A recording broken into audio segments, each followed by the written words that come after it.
Bienvenue chez Jean-Max Rivière. Le nom de cet amoureux de Royan ne vous dit peut-être rien. En revanche, ses chansons vous parlent beaucoup plus.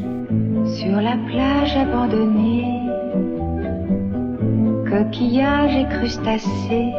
Il suffirait de presque rien, pourtant personne, tu le sais bien, ne repasse par sa jeunesse. Un petit poisson, un petit oiseau, c'est né d'amour tendre. Mais comme... Des succès qui traversent les décennies, même si Jean-Max a le triomphe modeste. Sans Françoise Hardy, sans Reggiani, sans Bardot, sans Dalida, sans France Gall, enfin tous les gens pour qui j'ai écrit quelques chansons, ça serait resté dans les tiroirs. Ce qui me permet de dire aussi que les plus belles chansons sont dans les tiroirs. C'est pour ça que je dis aux jeunes, alors allez-y, vous avez tout le loisir d'écrire des chansons. Pourtant, les interprètes qui le rendent le plus fier ne sont pas forcément les plus célèbres.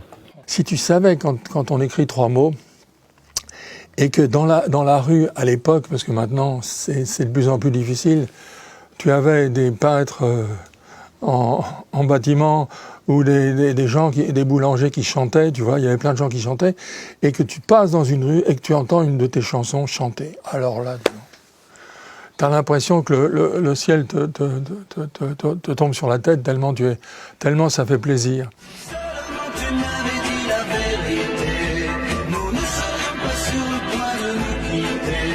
Je me souviens avoir écrit une adaptation pour Richard Anthony. Si seulement tu m'avais dit la vérité, nous ne serions pas sur le point de nous... À présent, tu peux t'en aller. À présent, tu peux t'en aller, il me l'a toujours dit, tu vois. C'est-à-dire que je ne l'ai jamais revu. C'est l'exception qui confirme la règle, car Jean-Max Rivière a noué de belles histoires d'amitié avec ses interprètes. Brigitte Bardot lui a téléphoné il y a encore 2 jours pour lui demander d'écrire une chanson sur la souffrance des animaux à cause du confinement.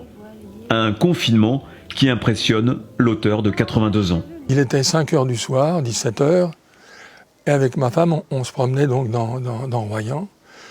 Il n'y avait pas âme qui vive à 5h du soir, tu vois, 5h30, ce qui fait qu'on avait l'impression d'être dans un film de science-fiction où, d'un seul coup, tout avait explosé, il n'y avait plus rien, il n'y avait plus d'être humain, on était les seuls à se promener là-dedans. C'était carrément, mais alors, avec un peu d'imagination, on aurait pu faire le film qui va se faire certainement. Sur la plage abandonnée. Le virus est arrivé, on s'est tous retrouvés, tout confinés.